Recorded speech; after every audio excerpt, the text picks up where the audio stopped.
Hello, everyone. I thought more of you guys would be in Halloween costumes. What's going on? Yeah. Hey, it's never too early for Halloween. Hello, everyone. All right, let's get this started. My talk is called "The DeFi Future is Automated and How Gelato is Leading the Way."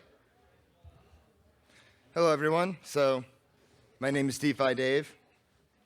That's my Halloween costume. It's my Twitter profile picture. I'm the growth lead at Gelato, and that basically means I LARP as a dev for a living. I've been in crypto for 4 years, and I really, got involved with Ethereum during DeFi summer of 2020, and that was like my first taste of really what Ethereum was capable of. I joined the Gelato team in February of 2021, and haven't really looked back since. Witnessed tremendous growth over the past 9 months, and we went from being an unknown project to the leading automation protocol. And in my time with Gelato, I've really, one thing I really focused on was like, how can I articulate what Gelato is about? Because automation at first may be a pretty difficult thing to understand, but I hope by the end of this presentation you can see why automation is valuable and why we really need it. So what is automation? Automation can be defined as the use of bots to automatically carry out software processes. These bots are referred to as executors or keepers, and they're part of the middleware infrastructure stack. Middleware infrastructure are really the pillars holding up the whole Ethereum ecosystem. They're there so dApps can help can focus on building their core products. Without a hitch. Some of the most well-known examples of middleware infrastructure are, Chainlink for oracles and the Graph for indexing. There we go. Next slide. So why do we need automation in the first place? So when it comes to smart contracts, many people assume that they're already built in with automation. I mean, they're called smart contracts, but smart contracts are actually pretty dumb. They only do something when you tell it to. So if you want to do any action on Ethereum, you have to send it ETH. You send it the input, and it gives you the output. This could not be farther from the truth. And for most of Ethereum's history, outside of liquidations and arbitrage, our automation has been really absent from DeFi. And so I want to read a little part of the Gelato white paper. The reason for this lack of automation lies in the Ethereum virtual machine itself. Programs can only run on a few milliseconds at a time. Persistent loops are cron jobs that constantly repeat themselves, typically in a traditional operating system, limit a miner from ever completing the state transition and thus mining a block. As a result, these programs called smart contracts are limited to storing state and logic without an outside impulse. They are functionally inactive in order to execute their logic, and to change any of their state, they require an external party to send a transaction to them in the first place. So that basically says it requires a human or a bot for a smart contract to do anything. A little bit of the history of automation. Automation on a smart contract level has been tried and discussed in the Ethereum community since 2015. The first real attempt at it was called the Ethereum alarm clock. It was created by a developer named Piper Merriam, and it was described as a service that allows scheduling transactions to be executed at a later time on the Ethereum blockchain. Incentivized through a decentralized network of bots referred to as time nodes, these execution agents were off-chain and performed simple automation tasks such as sending transactions at a specific time. So let's say let's say you're running an oracle and you wanted to send ETH to it every week. You can just tell the bot like, hey, every week please send one ETH to this oracle. Some simple stuff like that. Let's see what else. There we go. So the importance of automation was discussed in 2018 at this one conference. I hope we can play this video. Can we play video? Can we play videos on here? I don't know. You know what? I'm just gonna read some quotes from it, so we can do this without a hitch. So in this video about automation, we had Vitalik Buterin, and he said things like, something like automation seems like something that would be very valuable. My crypto founder, Taylor Monahan, stated that she envisioned automation facilitating multi-step transactions, including execution of signals from the real world. For example, maybe Elon Musk's tweet or something like that. And also, the author of the ERC20 token standard, Fabian Vogelsteller, viewed automation as a way to spur trading activity on decentralized exchanges, and he would later be proven right.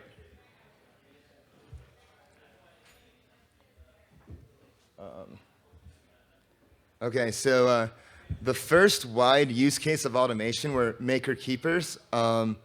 They basically use automation at smart contract level.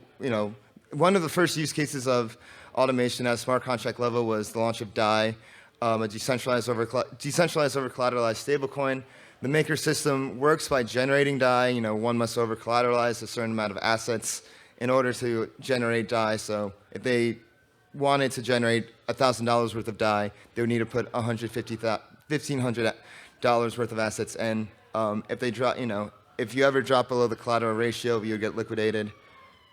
And how it works is through gas auctions. So basically, as the need of automation became apparent, the two biggest pain points that has been like how to incentivize bots within this system. So they basically came up with this system where bots would bid for the right to liquidate a certain vault. So basically, they would have, let's say if there were like 10 bots competing, they would each say a price that they would like liquidate a certain vault at, and then one bot would win, but then the rest of the bots would lose, and they would also have to pay gas costs. So it was like very energy intensive, very expensive. Everything happened in a really uncoordinated manner. And on a long enough time scale, this makes it uneconomical for most bot operators to basically continue operating. And so a better way emerges.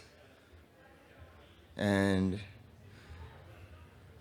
outside of the off-chain order book relayers, makers liquidation system, and a whole economy of arbitrage bots sniping orders on dexes, there's no other widespread automation in Ethereum for a long time, and that wasn't until 2019 when Gelato came along. It was the first real attempt to organize bots in a coordinated manner through a smart contract protocol, as opposed to an uncoordinated manner using gas auctions. So how Gelato works? So what is Gelato? Gelato, the Gelato network is a decentralized is an automation protocol that powers a decentralized network of bots whose job it is to execute transactions on a given network. The way I like to describe Gelato is a general purpose automation in the same way that Vitalik describes Ethereum as general purpose automation. So with Ethereum, on the Ethereum virtual machine, any computer program that can be created will be. With Gelato, any function within those computer programs, any function that can be automated within them will be. So I like to think of it as in the same way you can build applications on top of Ethereum, you can build use cases on top of the Gelato network. And that gives, a lot of design space for like what can be automated. Like it really makes the possibilities for it endless. Gelato was started by two guys out of Berlin in 2019, Hilmar Orth and Louis. Sorry, Louis, if you watch this, I don't know how to pronounce your last name, so I'm not even going to try. But yeah, no, they're great, and I've learned so much from them. So shout out to those guys. So what is Gelato's recipe for success? What Gelato did for the first time within like this whole like automation ecosystem, competition, whatever, was they were the first real automation solution that provided automation in a round-robin fashion. So instead of having these gas auctions, they basically, instead of different bots competing for the right to, let's say, liquidate a vault, they basically said like, hey, like, what if we just like take turns and we just have bots in specific slots, and then they could just take, when it's their turn, it's their right to execute a transaction. And how I like to describe Gelato is it's a very transaction-hungry protocol. So the more transactions, the more economic it gets for everyone. The more, the bots are happy, customers are happy, dApps are happy, executors are happy. This makes it a lot more economical to serve much more use cases than just arbitrage and then just, regular liquidations and stuff like that. So it's pretty cool, honestly. I think the thing with Gelato is we're better off working together than competing with each other. So I would like to go over some current use cases of Gelato. So one of our most popular ones and easiest ones to understand is limit orders. So if anybody that has used an AMM like Uniswap, they might wonder, like, why can't I do a limit order? Like, when you use Uniswap, you can just do a market order. And there's a reason for that. If Uniswap were to build a limit order system, that's a whole nother endeavor. They have to invest resources, hire devs, build bots, monitor those bots. It takes a lot, it takes a lot of resources, a lot of times, and it actually centralizes the protocol more. So it's just really not in their interest to do that.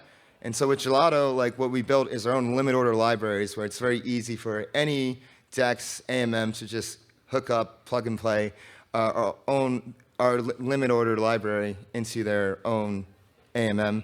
We're already natively integrated in QuickSwap, SpookySwap, SpiritSwap. We are going to launch on BSC soon. I believe we're going to do that tomorrow. So if you want to go play around with PancakeSwap and get limit orders on there, you can do that. And we plan to be on every EVM chain. So pretty cool. My personal favorite, because I'm a huge G-Uni fan, Uniswap v3 nerd, is G-Uni, which is basically Uniswap v3 wrapping. I like to think of it as turning Uniswap v3 into v2 again. So with G-Uni, it basically takes the NFT position. I don't know how many of you have used Uniswap v3 or are familiar with it, but basically in Uniswap v2, you supplied liquidity on this infinite curve. In Uniswap v3, you basically supplied them in ticks, in these individual ticks. So in Uniswap v2, everybody's grouped together, and I like to think of Uniswap v2 as one giant tick that everybody is just in together, and that's why it's an ERC20 token. But on Uniswap v3, it's like you're in this individual tick, and it doesn't do the same things as Uniswap v2. So you have to manage the position yourself. It doesn't compound the fees. So what G-Uni does is it takes that NFT position, wraps it into an ERC20 token, and then auto compounds the fees for you. And it's pretty cool. We probably have one of our biggest integrations with Maker, which uses G-Uni, the G-Uni DAI USDC pool as native collateral on it. And we just upped the ceiling on that, and now it's reaching $40 million TVL, which is pretty cool. It's also been used in native liquidity mining programs such as in Fei, Float, and InstaApp. With Fei, that pool has almost 15 million in TVL. And if anybody's interested in learning more about G-Uni, I actually just wrote a blog post about how DeFi 2.0 protocols like Olympus DAO and Tokemak can use G-Uni to help protocols basically provide ample liquidity for their token pair, because it's a very tricky situation. The way that Uniswap built Uniswap v3 was for protocols, but basically strategists and managers to build on top of it. But I feel so G-Uni is just one of those solutions, and I think it's the best one because it's pretty simple and it allows basically the protocol, the strategist to build on top of it. Our next use case is PokeMe, which is the general purpose tool for general purpose automation. PokeMe is just it's a very simple tool. It does if this then that transactions. So that means auto compounding, auto rebalancing. Let's say you're a yield aggregator and you're farming, you're taking out a loan in Aave and you're farming something else, but you're also earning yield in Aave. And so let's say you're earning Matic on Polygon. And so you can basically, instead of just you going in, farming the Matic, selling it, and then putting it back in the pool and in the position manually, you can basically tell a Gelato bot to do that for a whole entire process and auto compound. It's really powerful. That's what I mean by general purpose automation. Literally, any function within a smart contract or any function out there that can be automated will be. And we believe at Gelato that 99% of the world will run on smart contracts, and pretty much 99% of those transactions, especially on L2 chains, will be done by bots. So this is a huge opportunity, a huge area. Yeah, and so here are our future plans. So we're going to have some developer mining schemes to kind of promote the use of Gelato use cases, especially PokeMe. We're going to offer free credits to projects in the future. Off-chain conditions, so instead of basing calls on just on-chain functions, we want to base them off maybe like API calls, things off-chain like that. Cross-layer automation, so one thing that a lot of protocols have requested from us is sending transactions sending messages and transactions between chains. For example, maybe you want to do governance on Polygon and send it to mainnet, stuff like that. We want to open up the executor network and allow operators to stake to become an executor in the Gelato network, and that's where our Gel token comes in. And then in the future we want to launch the Gelato DAO, which will have fully on-chain governance. Yeah, big things ahead for Gelato, and also ice cream NFTs. I can't wait for that. And yeah, that's it. This is where you can find Gelato. Damn, I forgot to put the Telegram, Discord, and Medium. Forget that. Sorry, guys. But honestly, Twitter is the center of the metaverse anyway. That's the most important thing. Follow Gelato on Twitter. Follow me on Twitter. If there are any questions, feel free to ask them now. And yeah, that's it.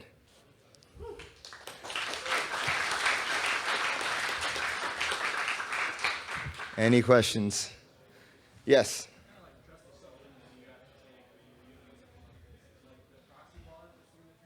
Wait, can you repeat? I can't hear you. What trust assumptions do you have to reconsider when we use Gelato? Yeah, so Gelato is, completely permissionless and trustless. Like, you will always have custody of your funds. So let's say you place a limit order, you can at any time withdraw your limit order. So it's completely trustless. You're still in full custody of your funds. But what if you're saying in that example where it goes and claims your Matic on Polygon and it goes to rebalance? How is it actually doing that? What's doing all that transaction?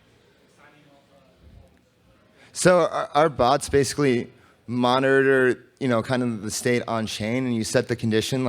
Let's say, okay, if once Matic, once you're let's say in the auto compounding example, once you reach $10,000 worth of Matic out of position, you basically, then our bot will spring into action because that's the condition that you give it. So you basically give the bot permission to go ahead on your behalf and auto compound the position for you.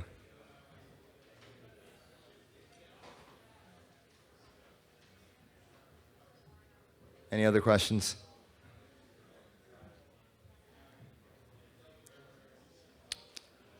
Okay, I guess, is that it? Sweet, thanks guys.